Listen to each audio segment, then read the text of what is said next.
The Nintendo Switch eShop has over 2,000 games on it, and it can be pretty daunting to cycle through all these games and figure out which games are good. Sometimes you just want to spend a little coin and check out some games. With all the budget games that are on the Nintendo Switch eShop, it's definitely very hard to figure out what games are worth checking out and what games aren't worth checking out. We of course have covered budget games on the channel before, games like Earth Wars and games like Kamiko. Fantastic games, but I decided I wanted to check out some more games, all games under $5, and see what $5 or less games are actually worth checking out, what games are actually good. So I bought a bunch of Nintendo Switch eShop games for under $5, and unfortunately some of them were just, wow, they were bad. But I did find 6 games that I really enjoyed on the Nintendo Switch eShop that are $5 or less. The only caveat with this is they could not be on sale. The actual price of the game had to be $5 or less, so that way if you watch this video in the future and you go onto the Nintendo Switch eShop, this game will definitely be $5 or less. So what games did I find? What games should you check out that are $5 or less? That's what we're going to talk about in this video.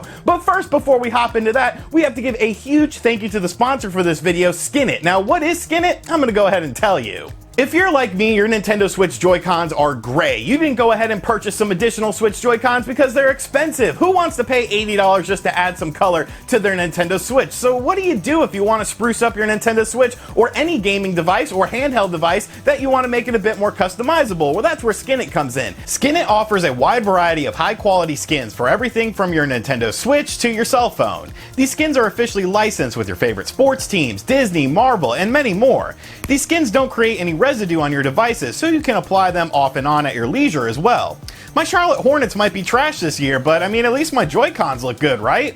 Head on over to skinit.com, use the promo code RGT25 to save 25% off your order on pretty much everything in the store.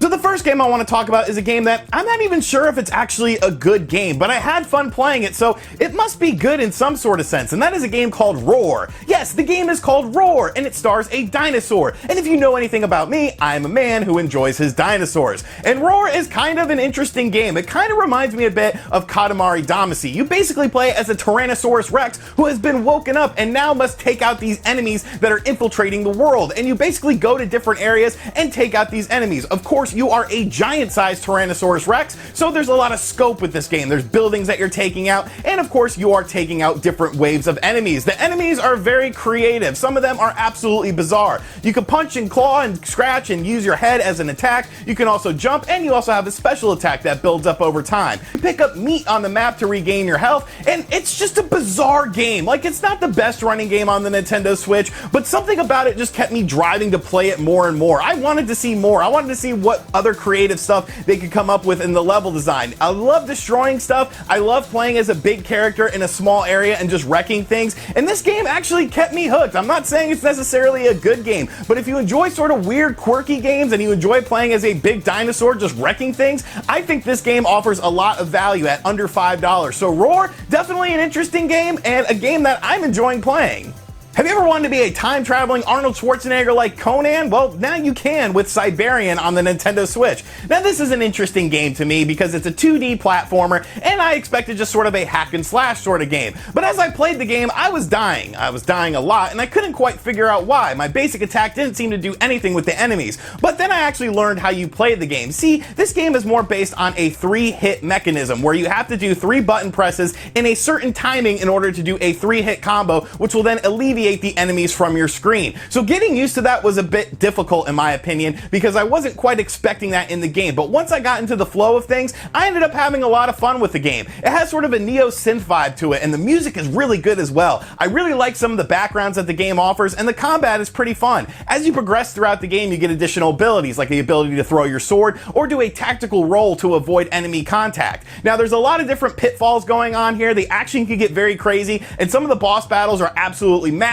But it's definitely a retro style game through and through because of that. You can actually access previously played levels through the menu system, and it's honestly a really fun game. Very challenging though. To be perfectly honest with you guys, I had to play on the easy difficulty, which gives you additional health hits because the standard difficulty was just absolutely rocking me. But if you're looking for a challenging 2D action platformer that's a bit different with the combat, I think this game offers a lot of good value, and considering the fact that it's under $5, you're gonna have a good time with it. A game that we've talked about on this channel before is Refund. Now, this was a budget-priced game that was releasing on the Nintendo Switch, and it got really good reviews on Steam, so I was kind of interested to play it. And I played Refund. I actually beat Refund. It took me about 20 to 25 minutes, but at under $5, this game definitely does have a value to it, and it's sort of a unique experience. I don't think I've ever played anything quite like this. This may be something that's very commonplace on Steam, but on the Nintendo Switch, there's nothing really like it. It's a first-person exploration game in which you're basically trying to get to different points on a map, and that's all you really do. It's very relaxing though. I was almost in like a zen-like state playing this game. I wanted to start meditating and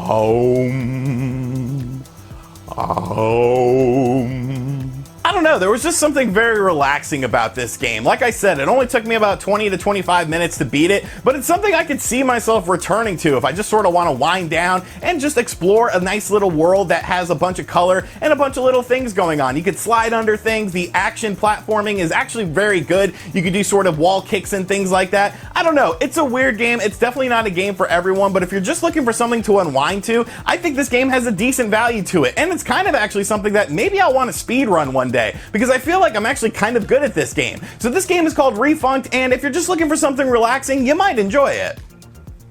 Now, on the opposite end of relaxing, we have Metal Gal, which is essentially a Mega Man game. It's pretty much a Mega Man homage, sort of a 16-bit art style, but it's a really good, if not really difficult game. So you play as a character named Metal Gal, and you basically can unlock different characters throughout playing the game that you can also play as. You get power-ups for your character, and you basically go through and beat levels in a different order that you want to beat them in. You get power-ups from bosses and defeating bosses, and yeah, it's pretty much Mega Man, but I don't think that's necessarily a bad thing, because this is like a $4 game and you're getting a lot of bang for your buck. The presentation is actually very well done. I found the sprite work to be very beautiful. The backgrounds are nice with some parallax scrolling. The music was really good as well. The enemies were pretty interesting. There's sub-bosses as well in the game, along with your standard boss battles in which you defeat the boss and then get their ability that allows you to get progressively further into the game. But like I said, it is pretty challenging. The jumping is a bit weird and will take you a bit to get used to. If you simply do a tap of the jump button, you will jump very minusculely. You have to hold down the button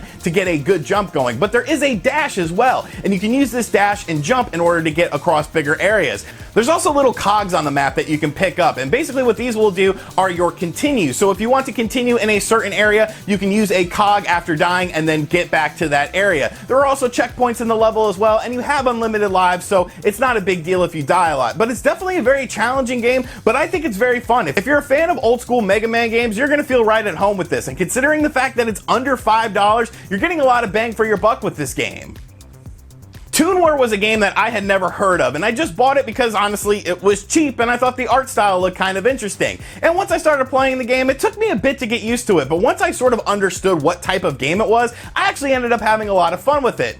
Noir is basically a roguelike twin-stick shooter in which you are commanding a tank and you're taking out different waves of enemies. You drive this tank around, you pick up power-ups, you blow up enemies, so on and so forth. But I think the roguelike part is a very important aspect of the game, because as you're playing the game, you're constantly getting points. You end up using these points to upgrade your tank. You get better equipment, you get better armor, you get better speed, and you get better weapons. So you kind of have to go back and revisit areas that you've already cleared in order to get additional points so that you can progress further into the game. There's sort of an area in the game where everything just gets a bit too hard and you quickly realize that you need more firepower. But I didn't necessarily mind that because I think the game itself is actually very fun. The twin stick shooting is very responsive and I like just blowing through waves of enemies. I think the graphics look really nice. It sort of reminds me a bit of Battalion Wars, and the amount of customization you could do in this game is pretty impressive. It's definitely a budget title through and through. There's a couple times where the controls get a bit weird when the camera shifts angles, but for the most part I had a lot of fun with Noir. I did not expect to enjoy the game so much, and just going back and replaying levels, getting more points, and then upgrading my tank was just very, very satisfying. So if you're looking for a fun twin stick shooter that looks pretty good, I think Noir will definitely scratch the itch, and it's under $5. And the final game we have on our list is a game that actually released on the Nintendo 3DS. There's Gunman Clive and Gunman Clive 2. Well, the Gunman Clive HD collection came out on the Nintendo Switch with very little fanfare, which honestly made me scratch my head because the Gunman Clive games are absolutely awesome. And the fact that you get both of these games for $4 is an absolute steal. Gunman Clive, the original game, is a pretty traditional 2D action platformer in which you play as a character named Gunman Clive. There are additional characters that you can play as and unlock unlock in the game as well, but Gunman Clive is the main star of the show. I love the animation style of this game. It's very simplistic, but it looks like a hand-drawn sort of thing going on, and the animation is just absolutely perfect. It's just so nice and fluid, and it's just a really fun game. There's some challenging platforming, there's different gun upgrades that you can get as you play throughout the levels, although if you get hit, you do lose your weapon upgrade, but the levels themselves are pretty short, so it's good to play in short bursts, but there is a lot of content to the game. It'll last you a few hours. There's some really cool boss battles as well, and although the visual style is a bit simplistic, I think it definitely works in this game. But Gunman Clive 2 actually ups the ante a million times. There's a lot more colors, there's a lot more different gameplay mechanisms going on, and I think Gunman Clive 2 is a super hidden gem. If you don't even like the original Gunman Clive, I think you could still like Gunman Clive 2 because they really up the ante in terms of presentation. The music is better, the visuals are better, and the gameplay, like I said, actually has some shifting elements to it. There's a Panzer Dragoon-like segment in Gunman Clive 2 that's absolutely awesome. It's just such a fantastic game, and it's a shame that these games just sort of flew under the radar when it comes to Nintendo Switch owners. If you haven't played these games on the 3DS, definitely check out the Gunman Clive HD collection. Even if you have played these games on the 3DS, if it's been quite a while, it's definitely worth revisiting these games. The HD visuals really pop, and Gunman Clive 2 looks absolutely stunning. I love these two games, and the fact that you can get both of these games for under $5 on the Nintendo Switch eShop is just an absolute steal.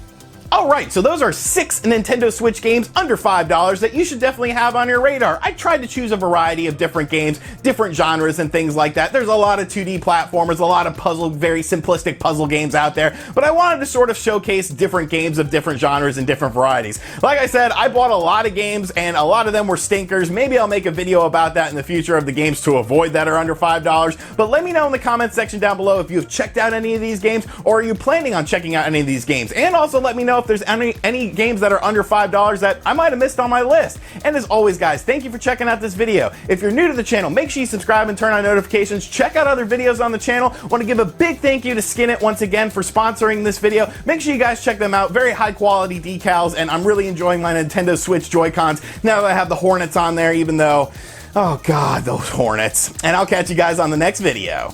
Later.